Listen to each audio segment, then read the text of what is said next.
ચાલો મેળવેલ જ્ઞાનને સમૃદ્ધ બનાવીએ, એટલે કે પ્રકરણ 4નો સ્વાધ્યાય.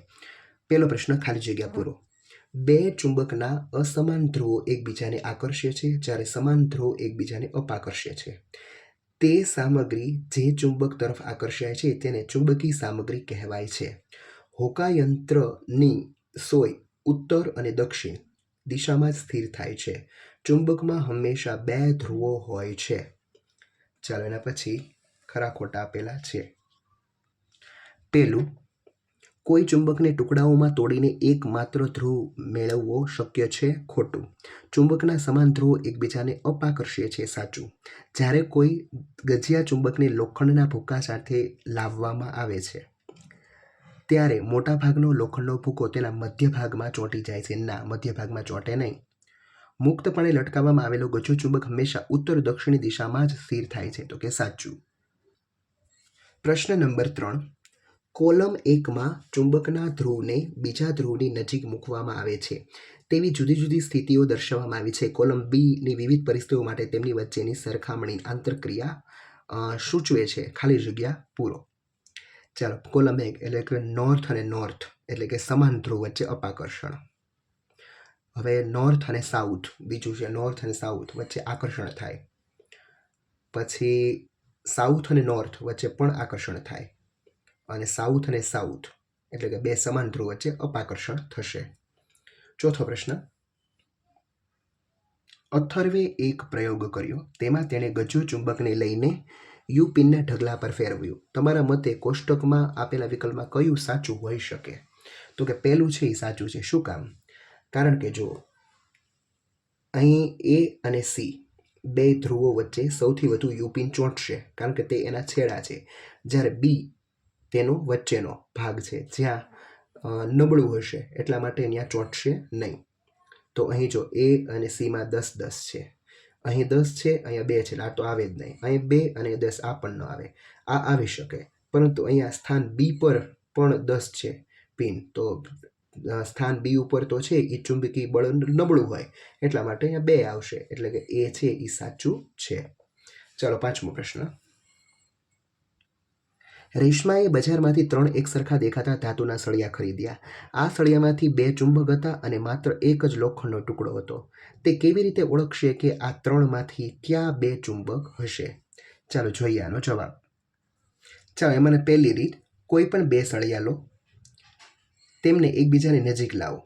જો તેઓ પરસ્પર આકર્ષે તો બંને ચુંબક છે, અથવા એક ચુંબક અને બીજો લોખંડનો સળિયો છે. ચાલો બીજી રીત જોઈએ. હવે ત્રીજો સળિયો લઈ તેને અગાઉ લીધેલા 2 સળિયાની વારાફરતી એક એકની નજીક લાવો. જો આ ત્રીજો સળિયો બંને સળિયાને આકર્ષે પરંતુ કોઈ સાથે અપાકર્ષે નહીં તો તે લોખંડનો સળિયો છે, કારણ કે લોખંડ ચુંબક વડે આકર્ષાય છે પરંતુ અપાકર્ષતું નથી. અન્ય 2 સળિયા છે અપાકર્ષણ ધરાવે છે અથવા પરસ્પર પ્રબળ આકર્ષણ ધરાવે છે. તેઓ ચુંબકો છે કારણ કે ફક્ત ચુંબકો જ પરસ્પર અપાકર્ષણ દર્શાવે છે. નિર્ણય: જે સળિયો અન્ય 2 સળિયા સાથે અપાકર્ષણ દર્શાવતા નથી અને ફક્ત આકર્ષણ દર્શાવે છે તે લોખંડનો સળિયો છે અને અન્ય 2 ચુંબકો છે. છઠ્ઠો પ્રશ્ન. તમને એક ચુંબક આપવામાં આવ્યું છે, તેમાં ધ્રુવો ચિહ્નિત થયેલા નથી. તમે જેના ધ્રુવો ચિહ્નિત થયેલ છે તેવા બીજા ચુંબકની મદદથી તેના ધ્રુવો કેવી રીતે શોધી શકશો? ચાલો જોઈએ જવાબ. ઉત્તરમાં તમે લીધેલા ચુંબકના ધ્રુવને આપેલ ચુંબકના એક છેડાની નજીક લાવો. જો આપેલ ચુંબકનો છેડો અપાકર્ષણ પામે તો તે છેડો ઉત્તર ધ્રુવ છે અને અન્ય છેડો દક્ષિણ ધ્રુવ છે. જો આપેલ ચુંબકનો છેડો આકર્ષણ પામે તો તે દક્ષિણ ધ્રુવ છે અને અન્ય છેડો ઉત્તર ધ્રુવ છે તેમ કહી શકાય. ચાલો એના પછી છે 7મો પ્રશ્ન. એક ગજિયા ચુંબકમાં તેના ધ્રુવો ચિહ્નિત કરેલા નથી. બીજા ચુંબકનો ઉપયોગ કર્યા વિના તેનો ઉત્તર ધ્રુવ ક્યાં છેડે આવેલો છે તે તમે કેવી રીતે શોધી શકશો? ચાલો જોઈએ જવાબ. ચાલો જોઈએ ઉત્તર. આપેલ ગજિયા ચુંબકની મધ્યમાં દોરી બાંધી સમક્ષિતિજ સમતલમાં મુક્ત રીતે ફરી શકે તેમ લટકાવો. તેને સ્થિર થવા દો. ચુંબકનો જે છેડો ભૌગોલિક ઉત્તર દિશા તરફ સ્થિર થાય છે તે ચુંબકનો ઉત્તર ધ્રુવ છે અને જે છેડો ભૌગોલિક દક્ષિણ દિશા તરફ સ્થિર થાય છે તે ચુંબકનો દક્ષિણ ધ્રુવ છે. આનું કારણ છે કે પૃથ્વી પોતે વિશાળ ચુંબક હોય તેમ વર્તે છે. તેનો ચુંબકીય દક્ષિણ ધ્રુવ તેના ભૌગોલિક ઉત્તર ધ્રુવની નજીક આવેલો હોય છે. મુક્ત રીતે ફરી શકે તેમ લટકાવેલા ચુંબકના ઉત્તર ધ્રુવને પૃથ્વીનો ચુંબકીય દક્ષિણ ધ્રુવ આકર્ષે છે. તેથી ચુંબકનો ઉત્તર ધ્રુવ પૃથ્વીના ચુંબકીય દક્ષિણ ધ્રુવ તરફ એટલે કે ભૌગોલિક ઉત્તર દિશા તરફ જ સ્થિર થાય છે. ચલો જોઈએ 8મો પ્રશ્ન.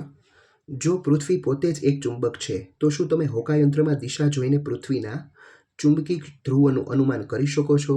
ચાલો જોઈએ જવાબ.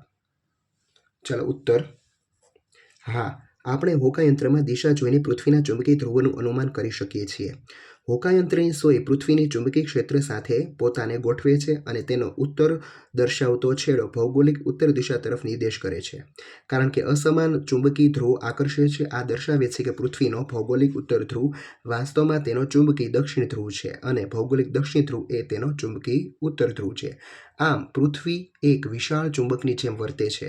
તેનો ચુંબકીય દક્ષિણ ધ્રુવ તેના ભૌગોલિક ઉત્તર ધ્રુવની નજીક અને ચુંબકીય ઉત્તર ધ્રુવ તેના ભૌગોલિક દક્ષિણ ધ્રુવની નજીક છે, જે પૃથ્વીની પરિભ્રમણ અક્ષથી થોડોક ત્રાંસો છે. ચાલો 9મો પ્રશ્ન. જ્યારે એક મિકેનિક સ્ક્રૂડ્રાઈવરનો ઉપયોગ કરીને ઉપકરણનું સમારકામ કરી રહ્યો હતો ત્યારે સ્ટીલના સ્ક્રૂ નીચે પડતા રહેતા હતા. આ પ્રકરણમાં તમે શીખ્યા છો તેના આધારે મિકેનિઝમની સમસ્યાનું નિરાકરણ લાવવાનો માર્ગ સૂચવો. ચાલો જોઈએ જવાબ. સાધનનું સમારકામ કરતી વખતે સ્ટીલના સ્ક્રૂને પડી જતા અટકાવવા માટે મિકેનિક સ્ક્રૂડ્રાઈવરની ટોચને ચુંબકી બનાવી શકે છે.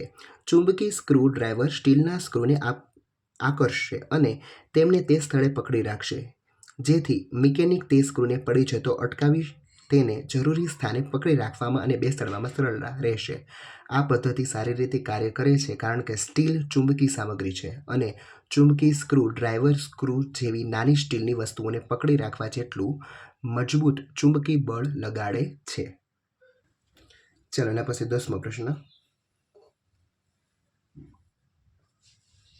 આકૃતિમાં દર્શાવ્યા મુજબ બે કંકણાકાર ચુંબક X અને Y ગોઠવેલા આવેલ છે. એવું જોવા મળ્યું છે કે ચુંબક X વધુ નીચે ખસતું નથી. તેનું સંભવિત કારણ શું હોઈ શકે?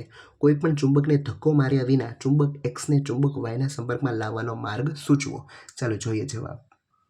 ચલો, બે કંકણાકાર ચુંબક હોય એમાં ચુંબક X વધુ નીચે ચુંબક Y તરફ ખસતું નથી. તેનું સંભવિત કારણ છે કે ચુંબક X અને ચુંબક Yના સમાન ધ્રુવો એકબીજાની સામે હોવા જોઈએ, જેથી ચુંબકીય અપાકર્ષણ થવાથી ચુંબક X અને ચુંબક Y એકબીજાના સંપર્કમાં આવતા નથી. અથવા બીજું કારણ શું હોઈ શકે કે કોઈ ચુંબકને ધક્કો આપ્યા સિવાય ચુંબકને Xને ચુંબક Yની સાથે સંપર્કમાં લાવવા માટે X ચુંબકને ઉલટાવી દેવું જોઈએ, જેથી અસમાન ધ્રુવો એકબીજાની સામે આવે. આને કારણે ચુંબકીય આકર્ષણ થવાથી ચુંબક X નીચે તરફ ખસશે અને ચુંબક Y સાથે જોડાઈ જશે. ચાલો છેલ્લો પ્રશ્ન. આકૃતિમાં દર્શાવેલા આકારના સ્વરૂપે ટેબલ પર 3 ચુંબક ગોઠવાયેલા છે. ચુંબક 1, 2, 3, 4 અને 6ના છેડા પર ધ્રુવીયતા N અથવા S પૈકી કઈ છે? તમને છેડા 5ની ધ્રુવીયતા આપવામાં આવી છે. ચાલો અહીં તમને છેડા 5 નંબરે છે એની ધ્રુવીયતા તમને આપવામાં આવી છે કે આ N છે. ચાલો આપણે અહીંયા જ દર્શાવી. અહીં N છે એટલે અહીં S હોય. અહીં N છે, અહીં S હોય તો જ એકબીજાને ચોંટે. અહીં S છે એટલે અહીં N હોય. ચાલો અહીં S અને અહીં N એટલે કે નોર્થ એટલે કે ઉત્તર ધ્રુવ, S એટલે સાઉથ એટલે કે દક્ષિણ ધ્રુવ. એટલે હવે આપણને બધી ખબર પડી ગઈ. તો 1 નંબર ઉપર છે એ નોર્થ, 2 નંબર ઉપર સાઉથ, 3 નંબર ઉપર નોર્થ, 4 નંબર ઉપર સાઉથ, 5 નંબરનું તો આપેલું જ છે નોર્થ અને 6 નંબરનું છે એ સાઉથ. તો આવી રીતને તમારે 1 થી 6 છે એ તમારે લખવાના રહેશે. ચાલો અહીં તમારું આ ચેપ્ટર પૂર્ણ થાય છે. Thank you.